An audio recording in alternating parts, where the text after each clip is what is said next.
बांग्लादेश में एक नए सियासी सूरज का उदय हो रहा है। तारिक रहमान अब बांग्लादेश की कमान संभालने जा रहे हैं।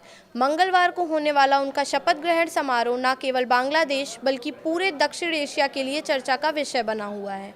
लेकिन सवाल ये है कि क्या शेख हसीना के जाने के बाद भारत और बांग्लादेश के रिश्तों में आई कड़वाहट अब दूर होगी?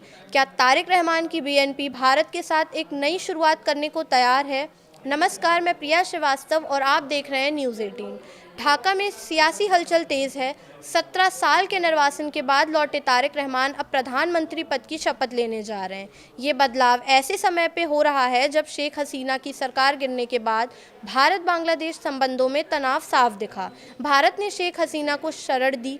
बांग्लादेश की अंतरिम सरकार, जिसका नेतृत्व मोहम्मद यूनिस कर रहे थे, उन्होंने बार बार उनके प्रत्यर्पण की मांग उठाई, जिसके बाद भारत ने आधिकारिक तौर पर कोई प्रतिक्रिया नहीं दी और यहीं से रिश्तों में तल्खी बढ़ी। लेकिन अब भारत बांग्लादेश रिश्तों के सुर बदलते हुए नजर आ रहे हैं।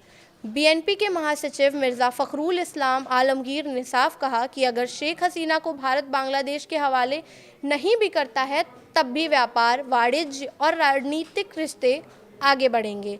यानी संदेश साफ है, मतभेद हो सकते हैं मगर रिश्ते नहीं टूटेंगे। याद कीजिए, अंतरिम दौर में मोहम्मद यूनिस की सरकार ने प्रत्यार्पण को बड़ा मुद्दा बनाया था, लेकिन अब बीएनपी बातचीत के रास्ते पर जोर दे रही है। तारिक रहमान की जीत पर नरेंद्र मोदी ने उन्हें फ़ोन कर बधाई दी। भारत ने साफ संदेश दिया कि हम लोकतांत्रिक, प्रगतिशील और समावेशी बांग्लादेश के साथ खड़े हैं। हालांकि शपथ ग्रहण समारोह में पीएम मोदी की जगह ओम बिरला शामिल होंगे, जो एक महत्वपूर्ण कूटनीतिक संकेत माना जा रहा है। आलमगीर ने यह भी कहा कि अगले साल से पहले गंगा जल संधि के नवीनीकरण के तहत फरक्का के पानी का मुद्दा उठेगा।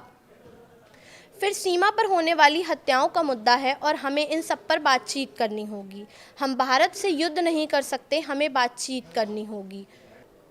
तारिक रहमान का अतीत भारत के साथ तनावपूर्ण रहा, लेकिन इस बार उन्होंने भारत विरोधी रुख से परहेज किया। उनकी विदेशी नीति का फोकस बांग्लादेश का सर्वोत्तम हित बताया गया है। अब सवाल ये है कि क्या ढाका और दिल्ली नई शुरुआत करेंगे या फिर प्रत्यर्पण का मुद्दा बार बार रिश्तों की परीक्षा लेगा? तो क्या दक्षिण एशिया में कूटनीति का नया दौर शुरू होने जा रहा है या फिर पुराने विवाद फिर से उभरेंगे? निगाहें ढाका और दिल्ली दोनों पर टिकी हुई हैं। फिलहाल इस वीडियो में इतना ही। ऐसे ही और वीडियोस के लिए देखते रहिए न्यूज़ 18।